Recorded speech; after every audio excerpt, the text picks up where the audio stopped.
Do you ever start to ask yourself, what if this happens? What if that happens? It's called worrying, and it can start to make you feel really bad. Let's see how Joey deals with it. Listen up.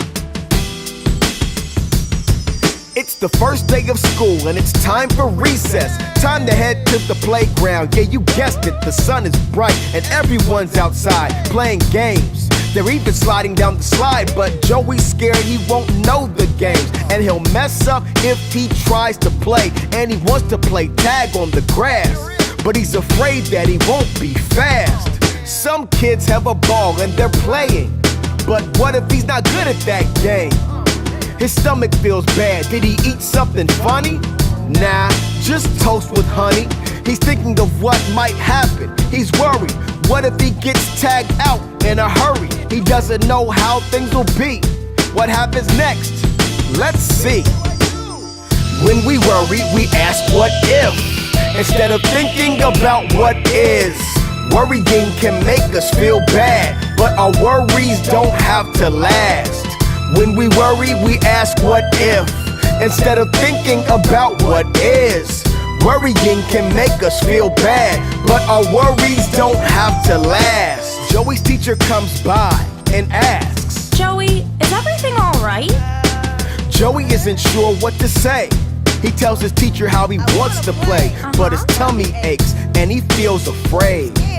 His teacher says, hey, it's okay. We all get nervous. Adults too. Yeah. But when you're worried, here's what to do. Instead of imagining what might be, try to focus on what is happening. See? Close your eyes. Breathe deep. Focus on one or two sounds. Joey takes a breath and wow, he starts to calm right down. See? He closes his eyes and breathes. He can hear laughter and the wind in the trees. Tell yourself it's gonna be okay. Your worries might not come true anyway. So Joey thinks it's gonna be okay. Yeah. Even if I'm not fast, it'll be fun to play. And one more thing before you run off. You can always talk to a friend, teacher, or aunt, or anyone who will listen and care. When you're worried, the ones you love will be there. When we worry, we ask what if, instead of thinking about what is. Worrying can make us feel bad, but our worries don't have to last. When we worry, we ask what if, instead of thinking about what is. Worrying can make us feel bad, but our worries don't have to last.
jump rope for 1 minute at a nice even pace. You do not have a jump rope with you, you can air jump rope for 1 minute. I got this, yeah.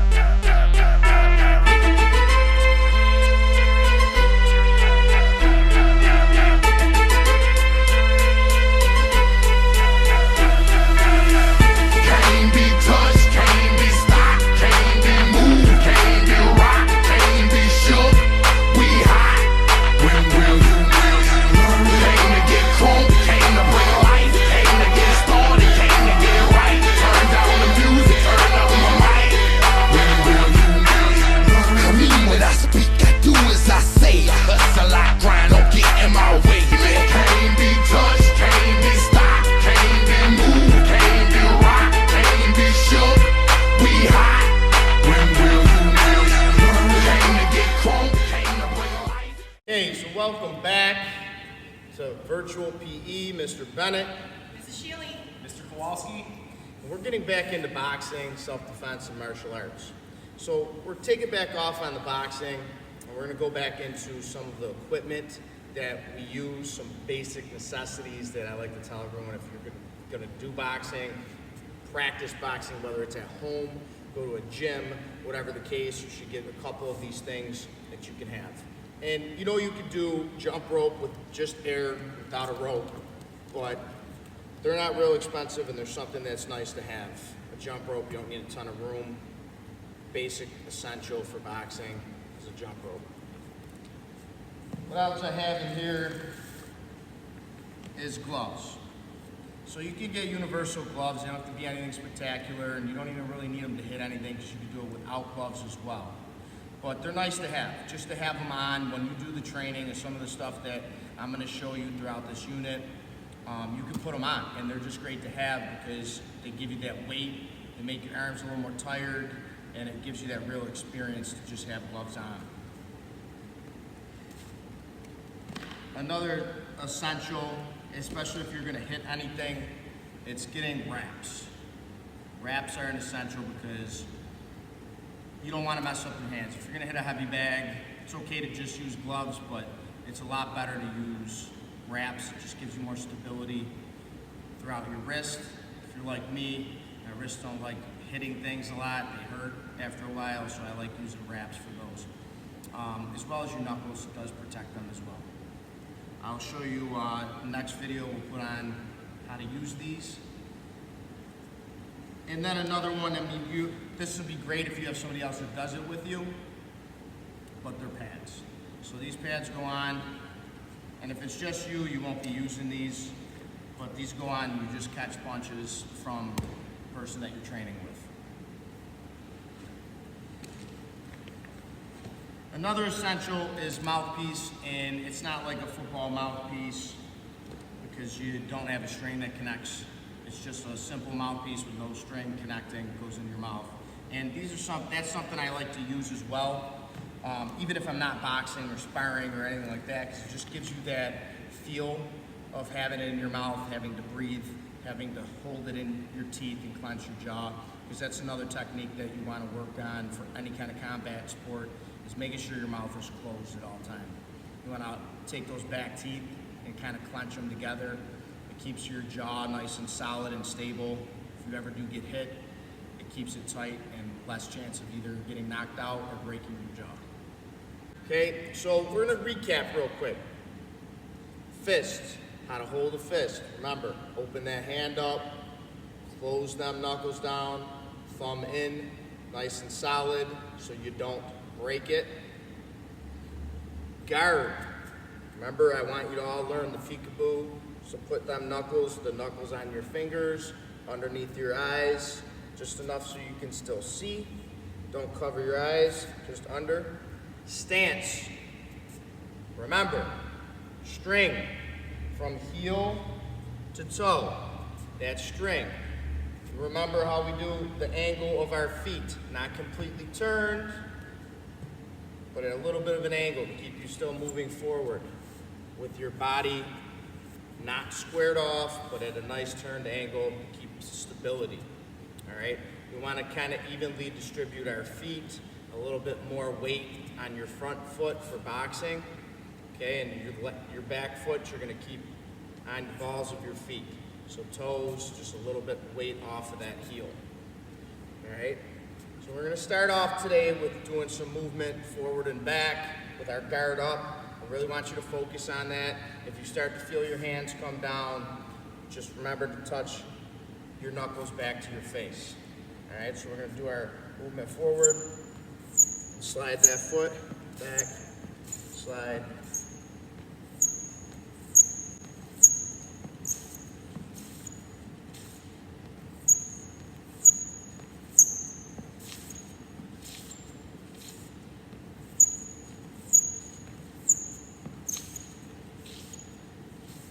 Okay, I want you to warm up a little.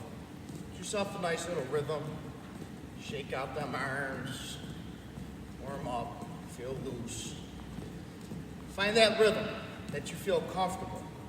When you're moving, the more comfortable you are, the easier it is for you to move. So as you get this little bit of a rhythm, you're not going to just look. I want to see that movement. Rhythm. Loosen up. Okay, the hands up. Just give a nice rhythm going.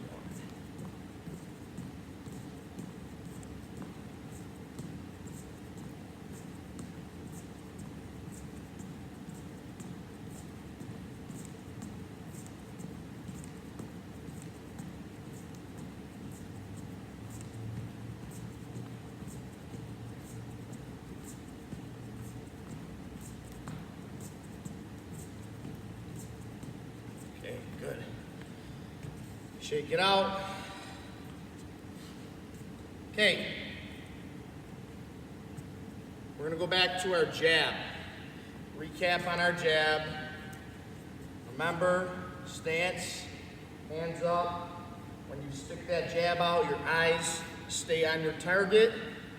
You're going to bring your shoulder up to block your chin. So when I come out, I stop. It's out straight.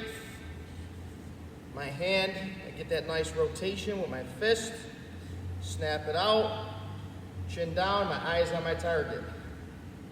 Don't close your eyes, don't look over here. Bam, you're out, back, out, back. All right, so what we're gonna do now is do a quick section of throwing a jab while pivoting, okay? So what I want you to do is we're gonna stop, jab, pivot, jab, pivot, jab, pivot, jab, pivot, jab. Now we'll go back all the way. Jab, pivot. Okay? So that's how we're gonna do this. Just warm up a little bit, get that pivot going. Jab. Jab.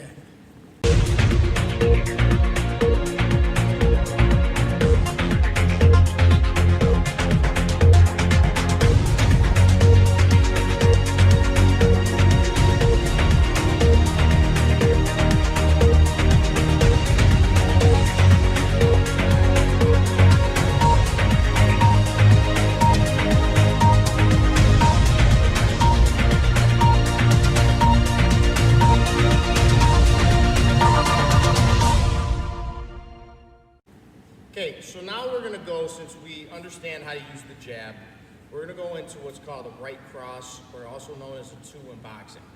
So we come out with our one, or our jab, we're here, we come back through with our right cross.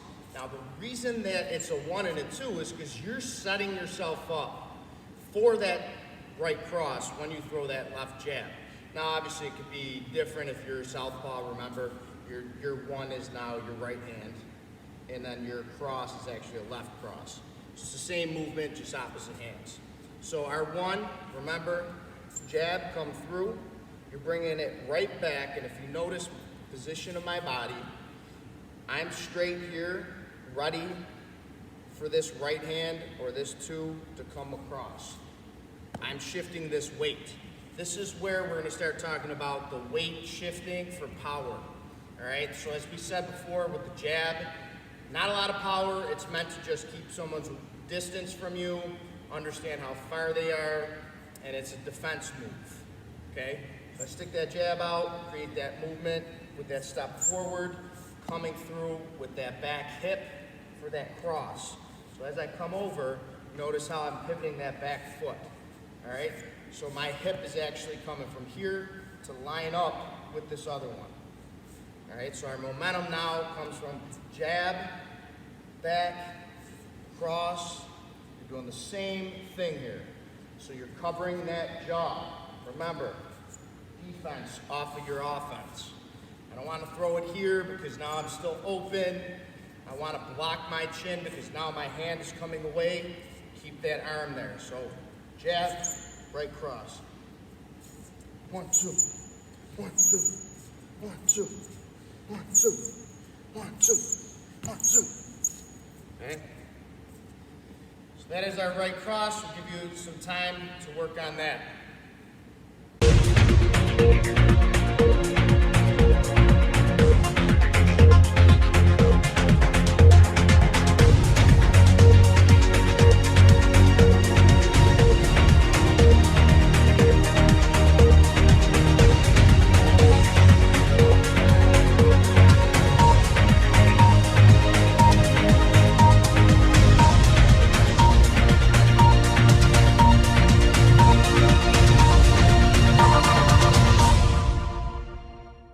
Okay, so now, going in our number order.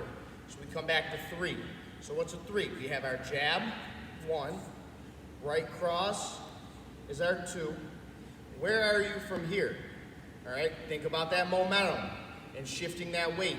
My weight came from here, across, it's in this foot. So now you come into a hook. That's your 3. My weight is all in this front leg. Shift it over this way. I am now rotating my body back to throw that left hook. So 1, 2, 3. See how I'm pivoting that foot again? 1, 2, 3. There's 2 types of hooks. There is a hook that you use that's out here, your hand like this. That's usually used if someone's far from you. So if someone's a little bit further, the hook is meant to be close. But if they're a little bit further, you're gonna throw it with your thumb towards the ceiling. Someone's close to you, your hand's like this, so your thumb is more down. So that's a close movement. It's all about rotation. You're not really using your shoulder in this. It's not what you want to see. You want to see 1, 2, take that weight and momentum, pivot that foot without even throwing that arm. That's my hook. Now you just put that extension on there. 1, 2, 3. 1, 2, 3. 1, 2, 3. 1, 2, 3. And remember, defense. You notice I'm not dropping my hands when I'm throwing it. 1, 2, 3. Everything is keeping up here. My guard, my defensive shell is still here. 1, 2, 3. 1, 2, 3. 1, 2, 3. 1, 2, 3. Give you some time for that.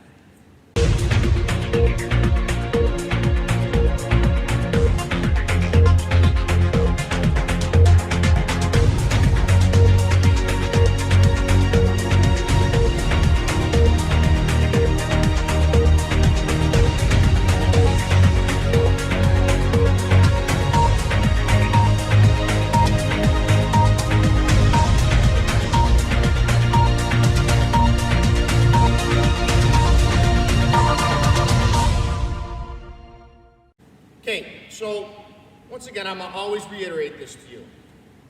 Boxing, martial arts, they are for you to understand the movement of your body. Okay? I know how I function. I know what strength I'm gonna have from each section and each movement that I am. Boxing centers you, martial arts centers you, and gives you that understanding of your body. It'll transition to every sport. If you know how you move, in boxing, you're gonna know how you move for basketball. You're gonna understand where you're comfortable, okay? You're gonna understand how to keep balance, keep movement, and it's gonna roll into everything. So remember, this isn't about us fighting, isn't about us hurting people or getting hurt. This is about you understanding you and your body.